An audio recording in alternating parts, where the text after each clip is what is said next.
Nessa girl, I'm finna try to get through this Housewives of Atlanta review and keep my energy, but I'm gonna have to be real with y'all before I start. In 2019, y'all can expect less reality TV reviews from me. There's no big reason other than the fact that I've just gotten bored. I've gotten bored. Personally, I feel like I'm smarter than this. I feel like there's so many other ways I could be using this platform. I've been doing this for so long. I've been Funky Dineva now for almost 10 years. It's just gotten stale to me. And there's only but so much conversation and jokes that can be had about 10-year-old, 9-year-old, 8-year-old drama. I'm just not enthused anymore. It doesn't move me anymore. I feel stupid sometimes sitting down having to watch this shit. I also feel sometimes that overindulging in this type of shit, it gets in your spirit and it kind of fucks your mind up. You've got to be very conscious about what you feed your spirit. And I can't. Like, I was going to try to review the last 2 episodes plus the most recent episode with Noelle going to college or whatever. And I can't bring myself to watch another hour of this shit. To be quite honest, I just can't. So I'm going to review the 2 episodes about the girls' trip. And then we're going to have to get into that other episode whenever the spirit moves me. But I just wanted to keep it real with y'all and let y'all know what's going on. I'm not going nowhere. The level of content's not going anywhere. It will just be different content because this reality TV shit is, it's just gotten old. Nevertheless, 3 episodes ago starts with Porsha pulling up to the hot dog factory talking to Dennis and his mama. And I'm going to say this about Dennis that I like.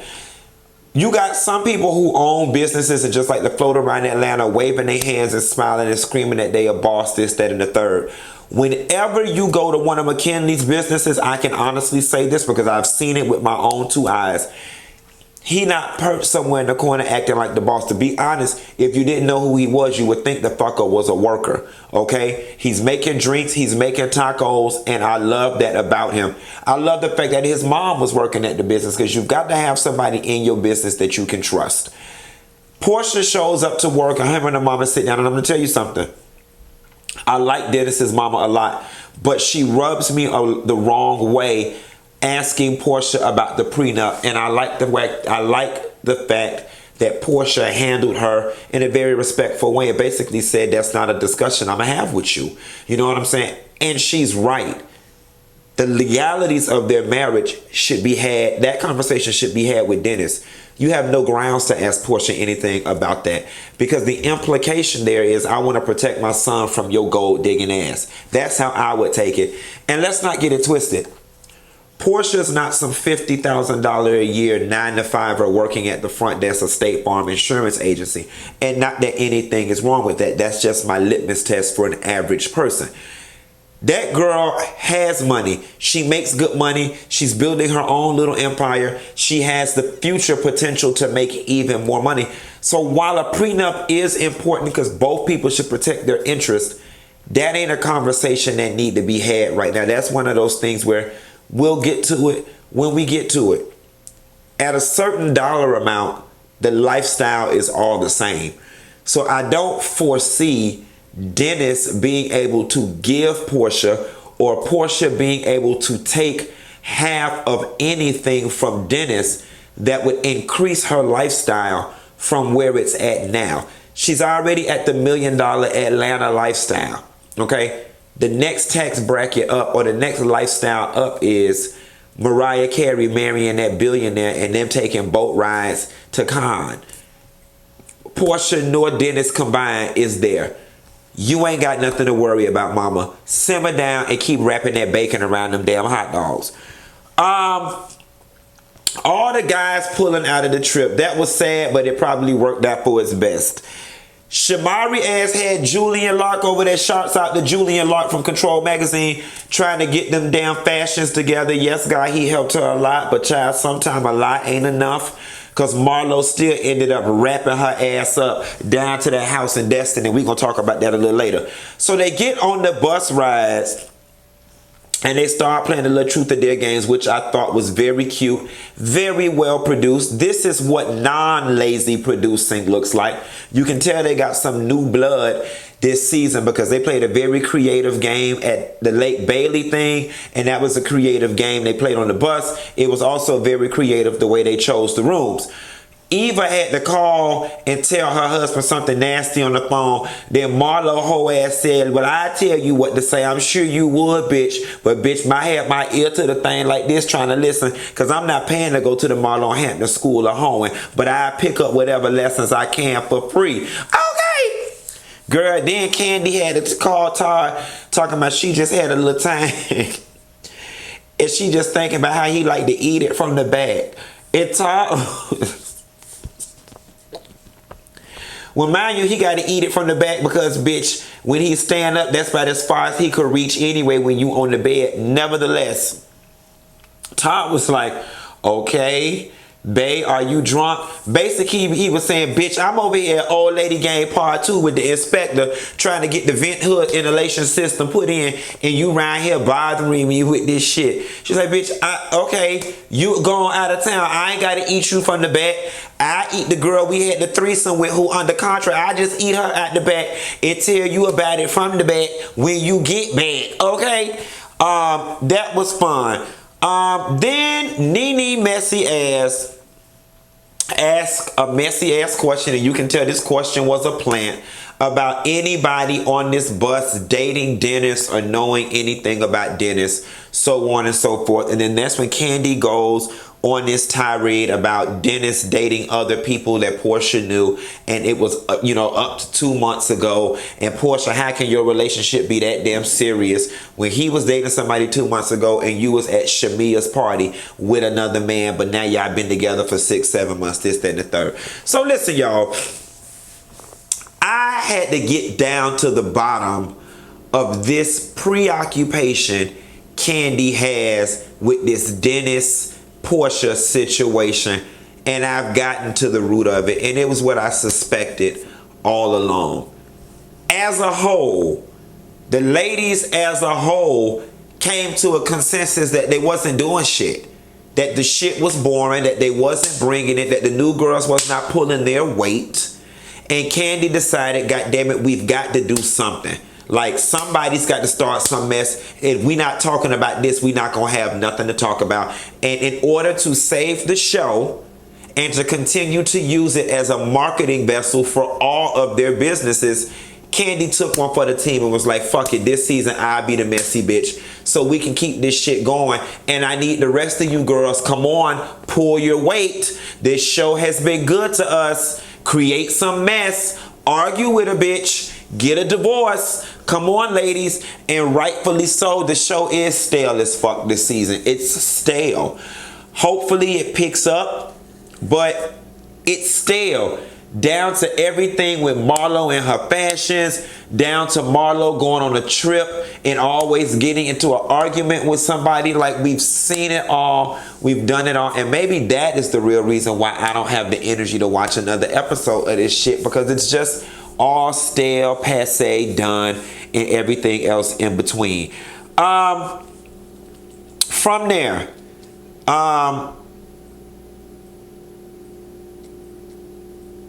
I love the way they picked the rooms. NeNe did a very good job of picking the rooms randomly, and Marlo ends up shading Tanya. Is it me, or do y'all think Marlo feels slightly threatened by Tanya? Drop that in the comments and answer that question for me. I think yes, only because with a Tanya, and don't get it twisted, I think from a dressing perspective, Marlo's style is more noticeable. I'm not going to say better. I'm going to say noticeable, because Marlo has a very gaudy style of dressing. Some people like it, some people don't. It's just like art. Some people look at a Picasso painting and see $1 million. I look at it and see a bunch of bullshit a third grader did in arts and crafts class that I'm not going to hang on my refrigerator. You get what I'm saying? Fashion is the same thing. Some people think Marlo dressed great. Other people think she tacky as fuck. Me, I think Marlo dressed tacky on more occasions than she does great. But that's just my perspective.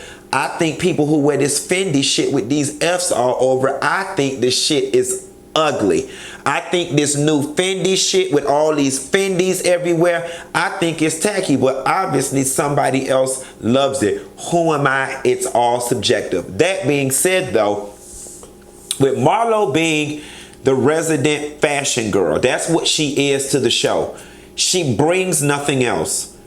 Now with Tanya being a fashion girl, slightly different. Some may like it, some not. But Tanya also has a husband, businesses, backstories. It puts Marlo in a position where, you know what?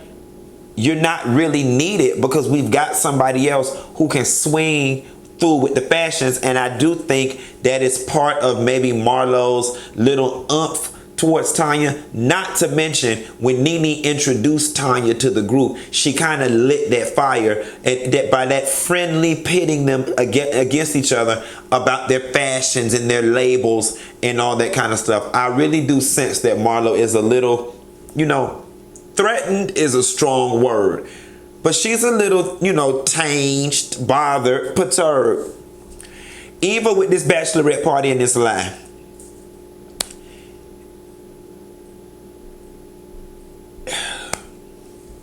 You know, Eva, it ain't no other way to say it than you lying. Like, you look real, you know, liar-esque.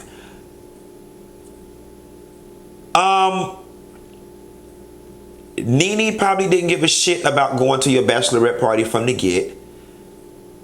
But it is very telling that you asked her to be in the wedding, but you don't consider her close enough to play with you for the bachelorette situation. And here is what Eva should have said, because here is the God honest truth. NeNe is a 50-something-year-old woman. Eva is, I'm 35. She's got to be somewhere in my age bracket, anywhere from 32 to 35. I want to go to Miami with my close friends and get drunk and turn up and twerk and be up to 5 o'clock in the morning and do it all over again. And a 50-something-year-old woman just is not going to do that.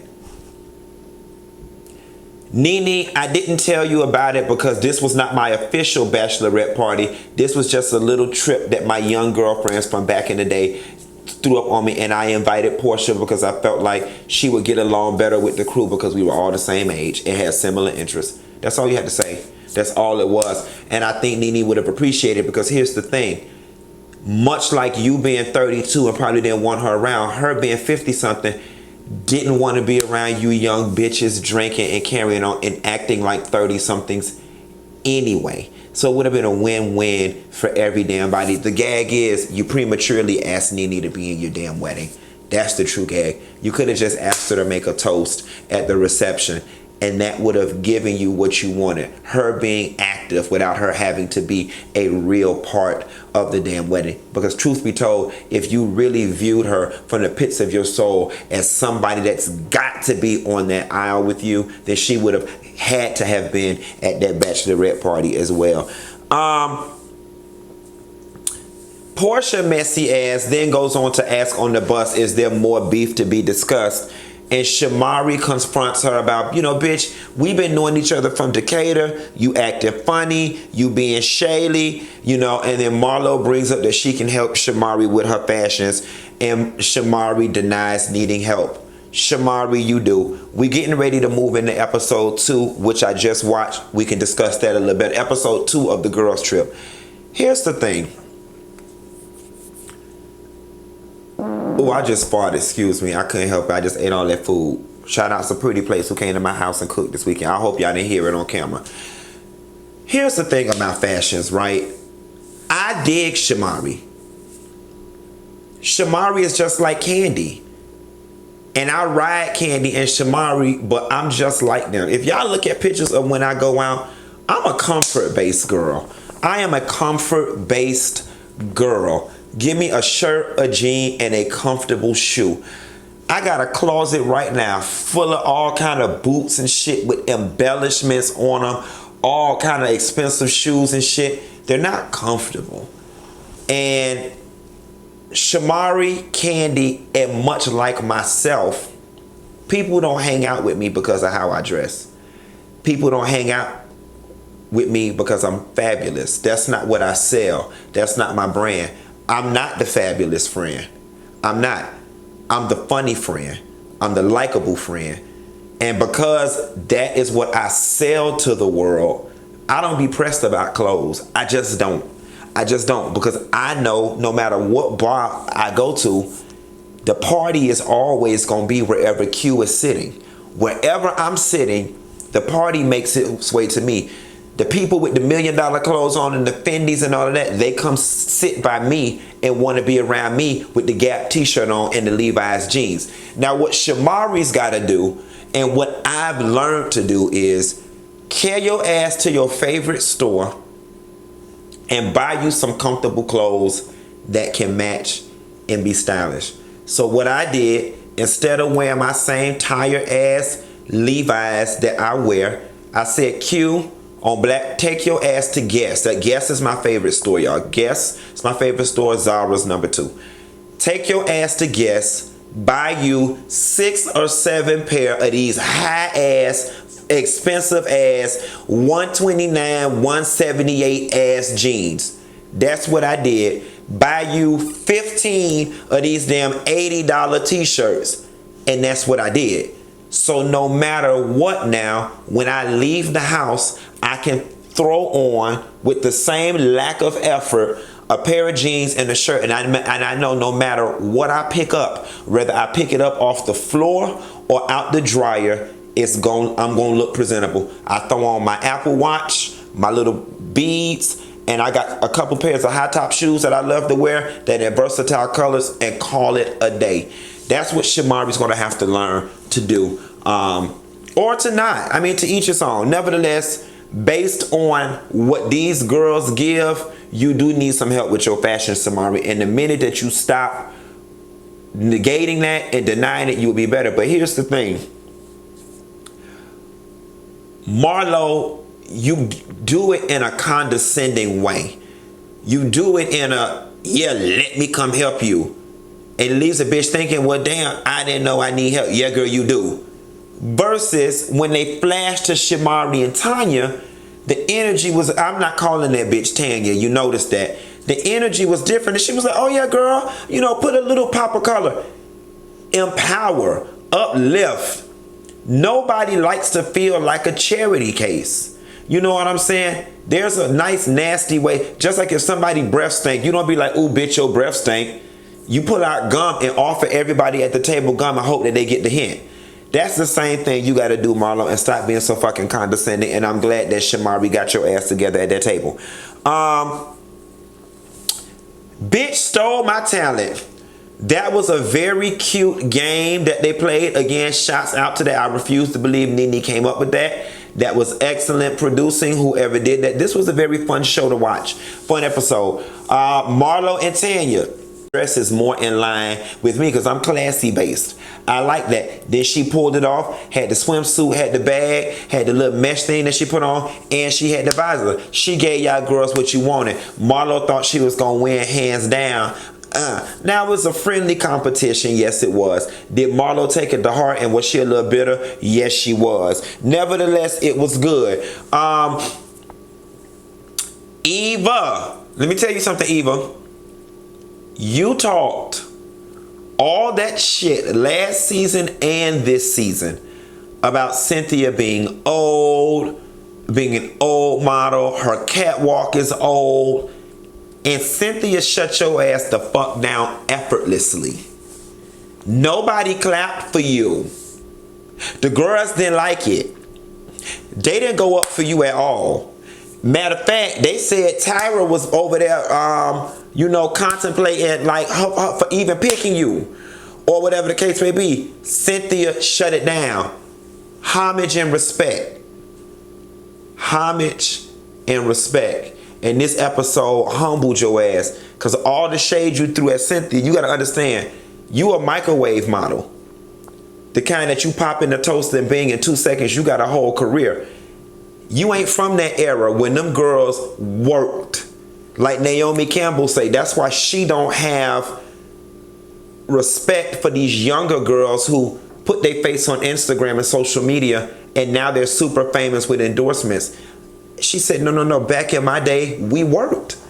Cynthia, come from a different era, Eva. The days when them hoes really worked. Trust and believe, Cynthia got that tiger in her. She got it. She got that street New York beat the pavement that you don't know nothing about. Slow your roll. Shouts out to Cynthia Bailey. Shamari singing. Shamari, I gotta apologize.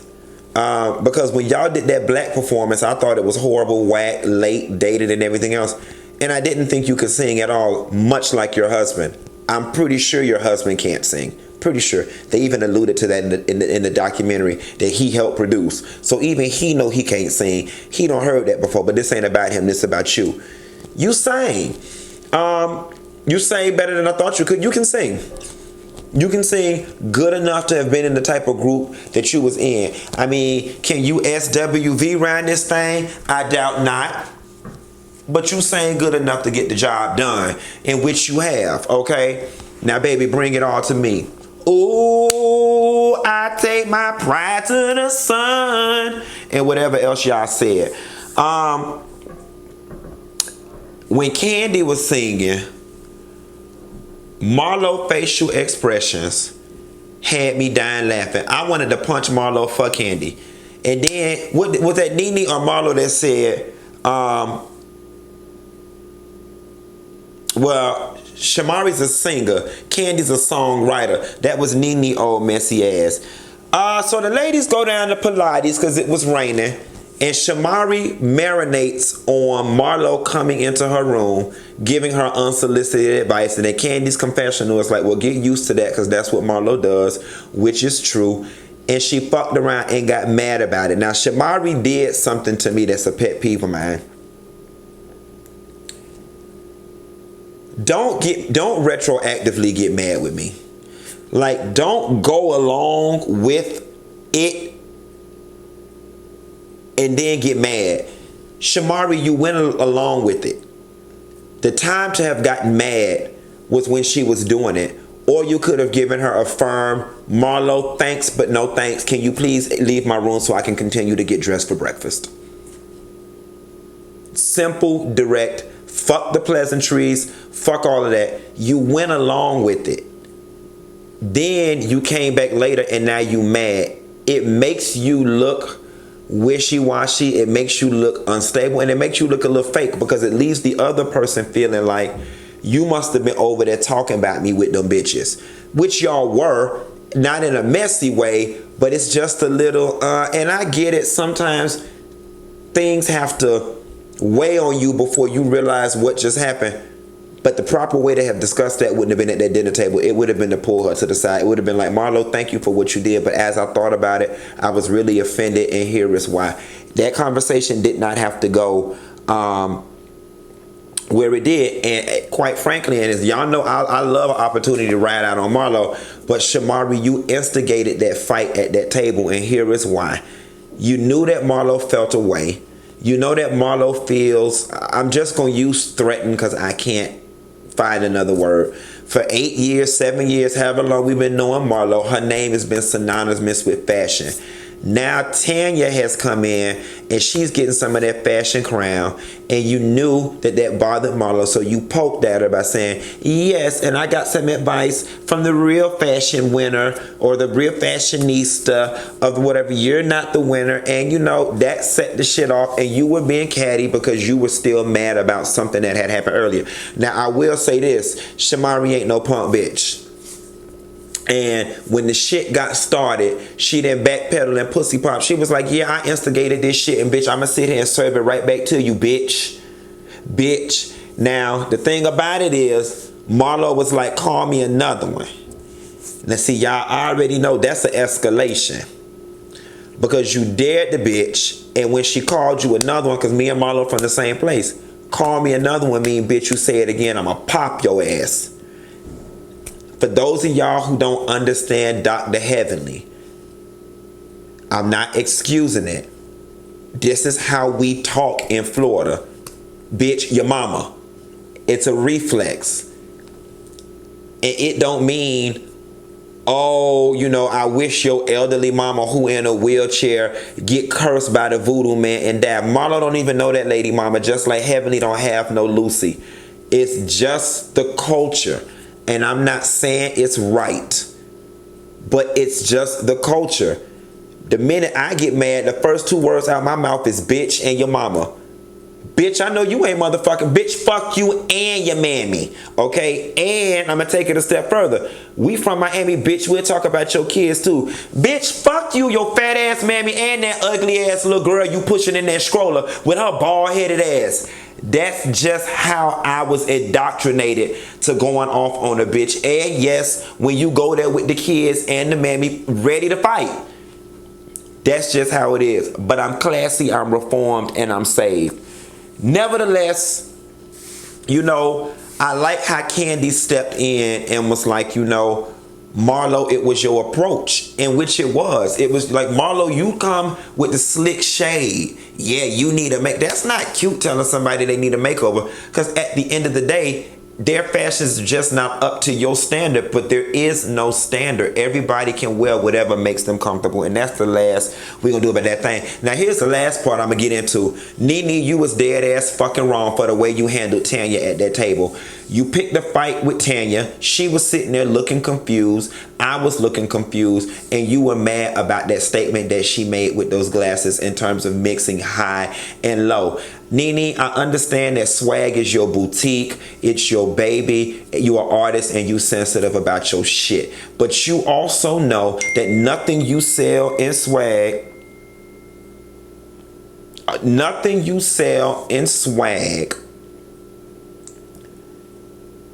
is on a Neiman Marcus level.